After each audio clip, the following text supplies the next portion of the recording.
let me ask you this. How did you know you were ready for marriage again? Because I knew exactly what I wanted. I knew exactly what I was looking for. There were no bones about it. Now, this is the part of the thing that I do when I'm dating, and it's kind of what we teach, right? But when I'm dating, one of our great conversation starters is I will create a list. I will build what I want in my head, right? I would create an in-depth list, and I will pass that on to her. But I say, before I give it to you, you need to give me your list. The idea is to see if someone is where you are and to see if you're as definitive. I know me as a man, whenever we men know what we want. Right. I knew I was a husband that didn't have the opportunity to actually be the husband that I knew I was capable of being. At this point, I was ready. And all I knew now is that when I recognized her as a wife, I had to realize I had to go a little bit further to see if she was my wife, because I didn't want to be with nobody else's wife. So I wanted to make sure That's good. That's good. I knew she was a wife, but I had to make sure she was my wife. Yes. Y'all better be glad you're not in this. Y'all better be glad y'all not here, because I'd be hitting you with this card right now. Oh, that's good. But then it was when the moment when I asked her she should let me cover her, I was very sincere and I was very focused to be her protected place, her safety. I was prepared to be where she could come to if she needed to hide out a bit. And she needed that, just from her past, right? Right. Absolutely. Yeah. Yeah. I mean, as a man, I mean, if I could be real here, I mean, a lot of it is emotional and then the psychological realm. But really, as a man, if I know that somebody's trying to, do her harm, I'm ready to physically step in and say, okay, this is my job. For right now, this is my part. Yep. No one gets past me. I am the gate. And because I am the gate physically, mentally, and emotionally, she can always hide behind me and find the protection that she needs, with or without a wig. So, amen. That's why I just cut it off.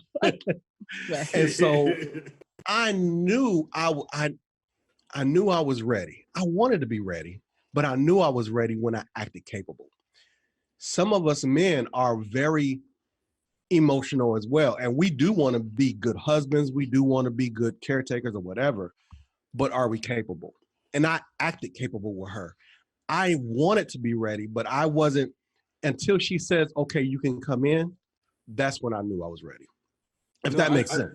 No, it makes total sense. I can't add to your story, but an observation for me would be, you were ready, as far as I'm concerned, at the moment when both of you were just radically honest.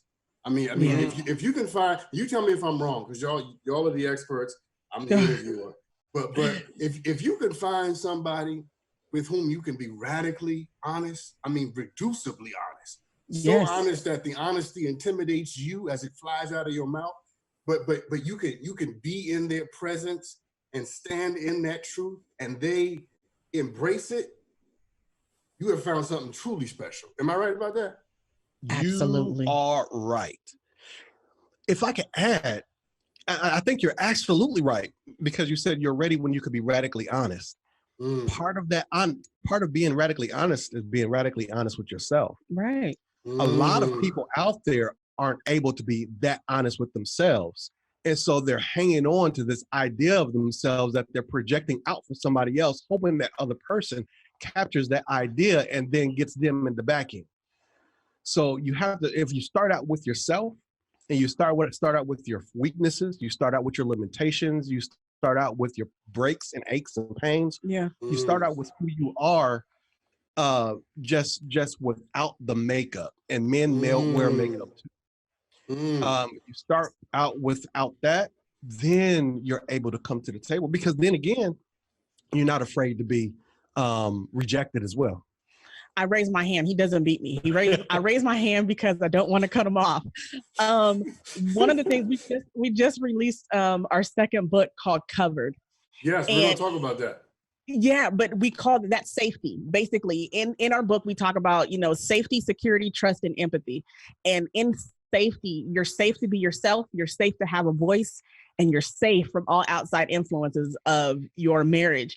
And that's essentially in the very beginning of our relationship. That's what we established, was that safety. Amen. If we couldn't be safe, we didn't want to be with each other. Yeah.